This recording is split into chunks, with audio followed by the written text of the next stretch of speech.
Okay, now we're going up the alley behind Main Street, and maybe you didn't know that the back of City Hall was brick.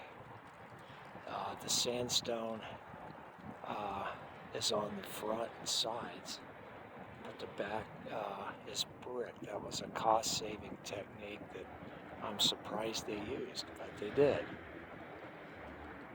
So that's what the back of City Hall looks like. Right next to it is an office building, and there may be there may be offices on the first floor and condos on the second, third, and fourth floors. And I'm thinking that this empty parking lot here is where the Palace Theater used to be.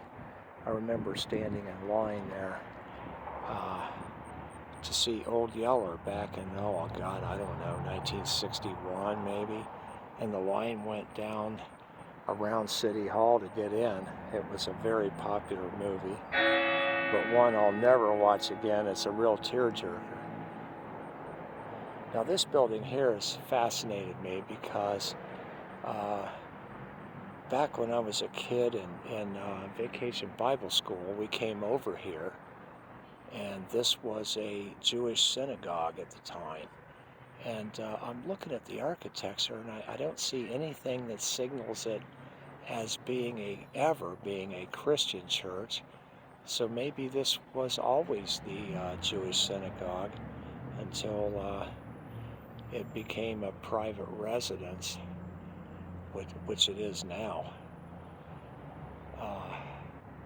Which is kind of sad. It was very interesting to visit. We came over, and the rabbi was there, and he stood up front and talked, and I don't remember anything he said, but somehow it made a big impression on me. The whole class walked over here for this. It was in the morning, summer morning. Anyway, that's where it was. Now, I don't think there's any synagogues. There's probably like a house fellowship or something for Jewish people here in town, but I don't think there's a synagogue now, but there was back then. And I remember that Dad was friends with Mr. Epstein, who owned the Epstein shoes. And he was a Jewish gentleman. I remember him attending Dad's funeral, which was very touching that he thought enough to come. So let's cut down here and take a look at this.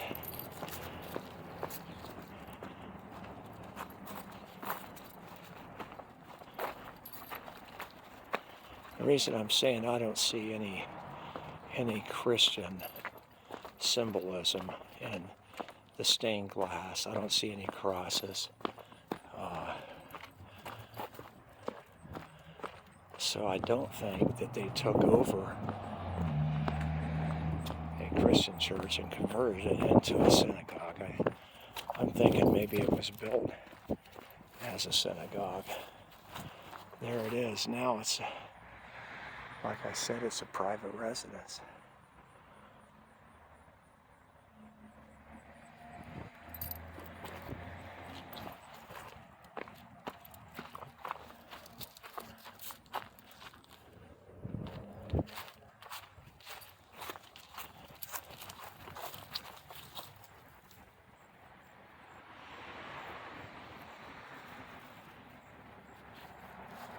I wonder who lives there.